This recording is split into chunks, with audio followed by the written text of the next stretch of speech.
The Dhamma is in everyone, whether or not you realize it. When the Buddha was still a lay person, he tried to track down the source of true happiness. He asked himself, does happiness come from being wealthy? But when he looked at wealth, he saw that it had its drawbacks. So he turned to learning, but learning also had its drawbacks. He turned to power, but he saw that power involved killing and war. So he contemplated things back and forth like this, asking himself what he could do to find true happiness. Finally, he realized that happiness comes from pain. Pain comes from happiness. The world has to keep spinning around like this. And when something spins around, it has to have an axle. Otherwise, how could it spin? So when there's something that spins, there also has to be something that doesn't spin. He kept contemplating this until he found the source of all spinning and not spinning, which lies right here in the heart. All-around discernment. The Dhamma is in everyone.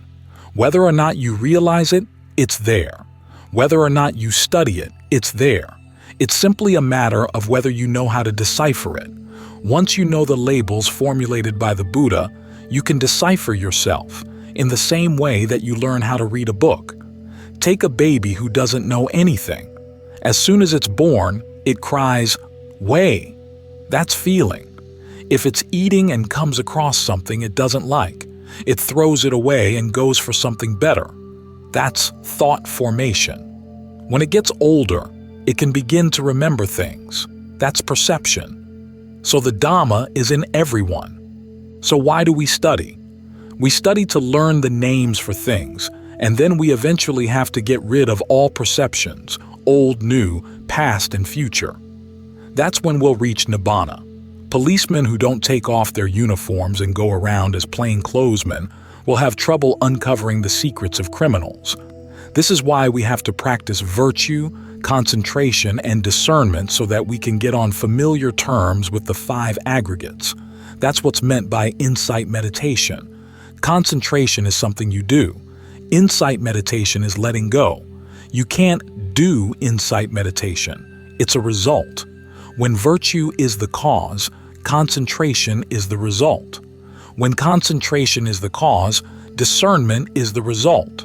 When discernment is the cause, release is the result. The skills of insight are things that can't be taught. At most, you can teach people to do the meditation, but you can't teach them to be insightful. You have to do before you can know. You have to know before you can let go. You have to give rise to the causes, and then the results will come on their own. When people out in the sun keep running around, they don't realize how hot the sun really is. If you want to know how hot it is, you have to sit out in the middle of a field when the sun is really strong for about 5 minutes. That's when you'll know what real heat is like. It's the same with stress and pain. If the mind goes running around without stopping, it doesn't really see stress and pain. It has to be still if it wants to see. Concentration is like a mirror for seeing ourselves clearly. Discernment is like a telescope, so that small things will appear large and distant things near. You have to stop searching. In other words, the mind has to be still before you can give rise to discernment. Searching is ignorance, or avidya. The understanding you gain from listening and reading, Suttamaya Panya, is like a person who has woken up but hasn't yet opened his eyes. He doesn't see any light and so has to grope around uncertain, sometimes laying hold of the right things and sometimes laying hold of the wrong.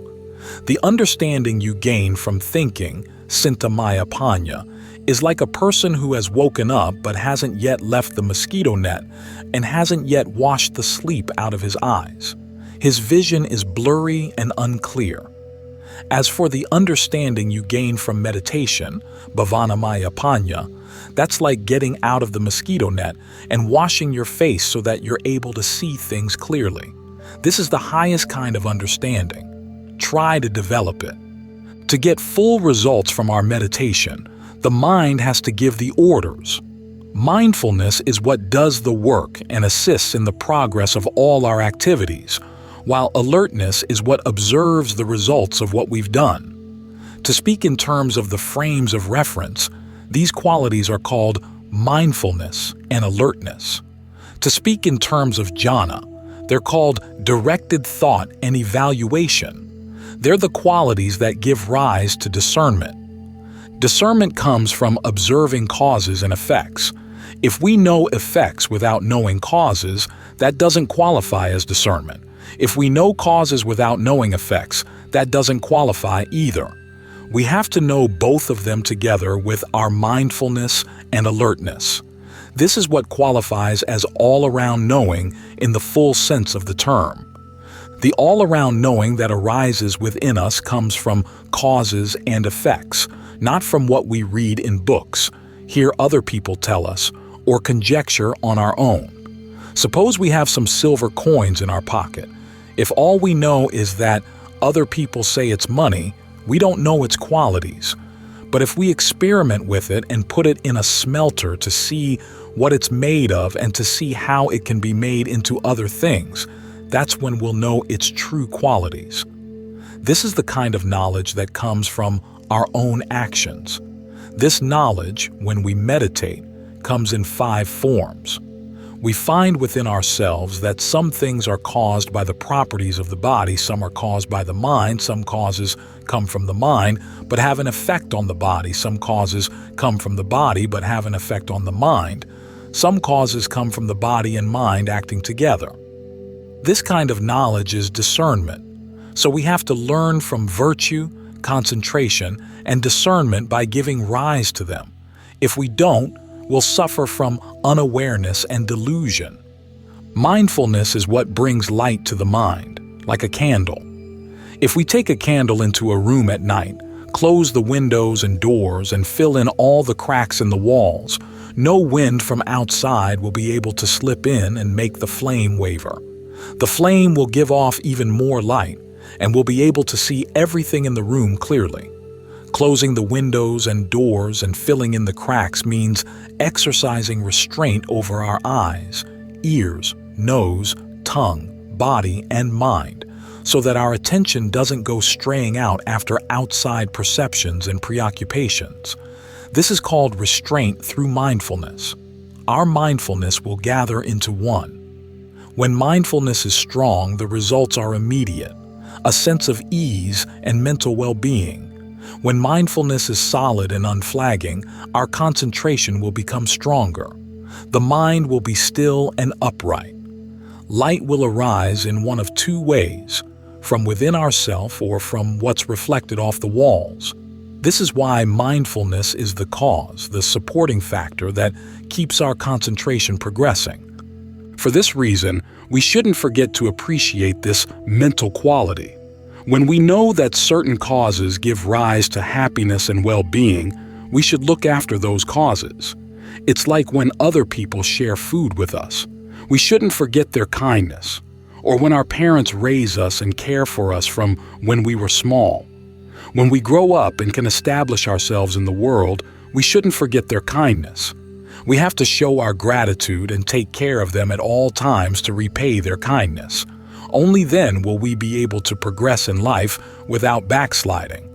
So mindfulness is like our parents. We have to look after it always, for it's the mother of all skillful qualities. The reason we gain any happiness in life is because of mindfulness. For this reason, mindfulness is what brings peace to the mind. Sitting here and bringing the mind to stillness is not really all that hard to do.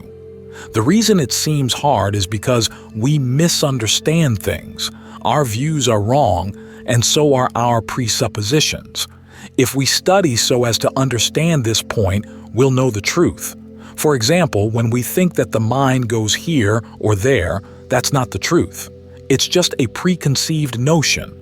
Actually, the mind stays with the body at all times. What goes is just the light, as with a flashlight. The bulb stays in the flashlight. It's simply the light that goes flashing out. The bulb and the light are 2 different things. The bulb has light, But the light outside of the flashlight doesn't have a bulb. The mind, awareness itself, stays with the body with each in and out breath. The knowledge that goes flashing out isn't the real thing. You can't take the light and put it back in the flashlight, just as when a person tries to catch a light beam, it doesn't stick in his hands. So if the mind is always in the present, why do we practice concentration? We practice concentration because there are two kinds of fire or electricity in the mind. Hot fire, the fires of passion, aversion, and delusion, and cool fire, the fire of jhana, or mental absorption. If we understand how to train the mind, we'll meet with the cool fire. Hot fire is bad for the nerves of our eyes, ears, nose, tongue, and body. Our sense organs are like light bulbs. The nerves of the senses are like the filaments in the bulbs. If we hook them up to the wrong kind of current, they'll explode immediately. If we hook them up to the right current but never turn them off, they'll wear out. So we practice concentration because we want cool electricity, the cool fire of jhana. Cool electricity does no damage to our senses and enables us to use our senses to see the truth, to understand everything we see, hear, smell, taste, touch, and think about. This way, the mind can be cool and at peace. This is the skill of insight meditation. When sights strike against the eye, perceptions arise right at the contact, and we can see them with discernment. When sounds strike the ear, when smells strike the nose, when flavors strike the tongue, when tactile sensations strike the body, or ideas strike the mind, discernment gets right there in between them. This way, sights don't stick to the eye, and the eye doesn't stick to sights. Sounds don't stick to the ears don't stick to sounds, and so forth. This is intuitive insight, or six-factored equanimity, which can let go both of the senses and of their objects. The true mind stays cool and at peace, like the cool fire that lasts and poses a danger to no one. When people don't train their minds, they have to live with hot fire, which wears down different parts of their minds, such as the nerves of their eyes, ears, nose, tongue, and body. When these nerves wear down, they become ignorant. Their eyesight is darkened. When they see sights, they don't know the truth of those sights. This is called unawareness. Their ears go deaf. When they hear sounds, they don't know the truth of those sounds. The same holds for their nose, tongue, body, and mind. Whatever they sense, they don't know the truth of those things. This is called unawareness. It gives rise to craving and defilement and leads to suffering. This is what it means to be ignorant of the truth. People ignorant of the truth are like the blind. They have trouble everywhere they walk, thinking that high things are low and low things are high. As when a blind person walks along level ground, lifting his feet up high because he's afraid he might trip over something. In the same way, people who don't know the truth think that deep Dhamma is shallow. Dhamma is deep. High Dhamma is low Dhamma is high. That's wrong view. When your views are wrong, your practice is wrong. Your release is wrong, like lifting your feet to walk up a set of stairs that doesn't have any steps. There are people who want to put themselves on a high level but without the proper basis. Their minds don't have any concentration. They keep walking, thinking, imagining about high-level Dhamma, but they end up back where they started. They're like a blind person trying to climb a staircase whose bottom step is missing. He'll just keep stomping on the same spot of ground. In the same way, people on a low level who think they're on a high level end up sinking further and further into the ground. The more they try to climb up, the deeper they go. Like an elephant fallen into the mud. The more she struggles, the deeper she sinks. The steps of the stairs are virtue, concentration, and discernment. If we follow the steps, we'll get to where we want to go, like a person with good eyesight climbing stairs that actually have steps. People who practice concentration can know things whether their eyes are opened or closed because they have brightness within them. Sankhara means fashioning. Sankharas are things that we have to study in order to know them clearly for what they are. And we have to be wise to them too. There are two kinds. World sankharas are things like gain, status, praise, and pleasure. These things arise and then pass away. Dhamma sankharas are our own physical and mental phenomena, aggregates, elements, and sense media. These things also arise and pass away in just the same way. So as long as we have them, we should put them to a good use. Otherwise, they'll turn around and kill us. If we don't work at training them, they simply stay at the level of plain phenomena. But if we train them, we get more and more worth out of them. Like clay. If we're intelligent enough, we can make it into a pot to cook our food. Higher than that, we can make it into tiles to cover our roof. If we put a glaze on the tiles, they become even more valuable. It all depends on how much discernment we have in understanding how to work with things so as to increase their value. The breath is the bodily sankhara, that is, the factor that fashions the body. Verbal sankharas are the thoughts that you put into words so that you have them ready to say, but without speaking out loud. Mental sankharas are thoughts that aren't involved with speaking. You simply think and then know what the thought is about. Verbal and mental sankharas are very similar. In training the mind, the important point is to make an effort to prevent verbal sankharas from arising. Whether they deal with past or future perceptions, you have to brush them all away. Bodily sankharas are the present aspect of the body, that is, the breath. Mental sankharas are the present aspect of the mind, that is, the awareness that forms the basis for thinking. Mental sankharas form the essence of suffering. Sankharas are the valuables of stupid people.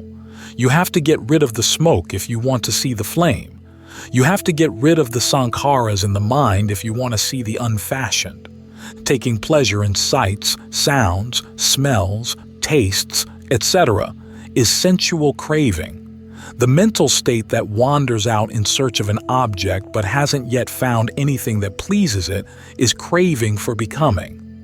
The mental state that wavers or leans in its present preoccupation is craving for no becoming. Not knowing these aspects of the mind is unawareness, avidya.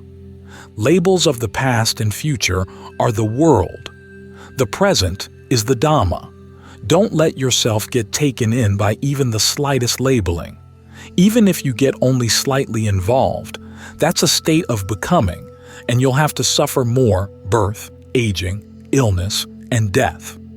The skill of release is when past is simply a movement, future is simply a movement, and present is simply a movement, but there's no comma.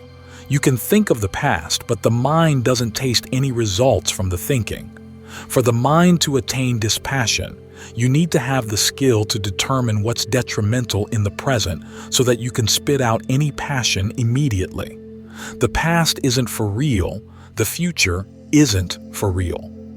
If they were for real, they would have to stay for good. If you're intelligent, you won't take the things that you've already spit out and put them back in your mouth again. Passion and craving are like eating and swallowing or gathering in. Dispassion is like spitting out or throwing away. If you grasp after things that have gotten away from you or haven't reached you yet, that's craving and passion. Dispassion is like when food touches your tongue, you notice it immediately and spit it out before it gets swallowed. When the Buddha was still a lay person, he tried to track down the source of true happiness. He asked himself, does happiness come from being wealthy? But when he looked at wealth, he saw that it had its drawbacks. So he turned to learning, but learning also had its drawbacks. He turned to power, but he saw that power involved killing and war. So he contemplated things back and forth like this, asking himself what he could do to find true happiness. Finally, he realized that happiness comes from pain. Pain comes from happiness. The world has to keep spinning around like this. And when something spins around, it has to have an axle. Otherwise, how could it spin? So when there's something that spins, there also has to be something that doesn't spin. He kept contemplating this until he found the source of all spinning and not spinning, which lies right here in the heart. There are two kinds of knowing: true knowing and imitation knowing. True knowing is what stays right here and now, without going anywhere else. You know when you're standing, you know when you're lying down, speaking, thinking, etc. As for imitation knowing, that's the knowledge that goes after labels and perceptions. Labels are an act of knowing, but they're not the knowing itself. They're like the shadow of knowing. True knowing is being mindful of the present, seeing causes and effects. This is discernment. Knowing in line with labels, in line with books, or with what people say is imitation knowing, not the real thing. It's like the shadow of knowing. Real knowing is the knowing that arises within yourself. It's pakatam, that is, entirely personal. It's the kind of knowing that can't be taught and can't be told. It has to arise within you. Only then will you know what's inconstant, stressful, and not self, and what's constant, easeful, and self. Change of lineage knowledge, Godarabunyana, sees both sides and lets go of both. The truth of the Dhamma is Dhammathiti, the aspect of mind that stays in place without changing. The movements and characteristics of the mind are simply shadows or imitations of knowing. In practicing the Dhamma, you want true knowing. If you don't really practice, you'll meet up only with the shadows of the Dhamma. For this reason, we should practice so that true knowing will appear within us. Section Dhammathiti is something that by its nature stays in place.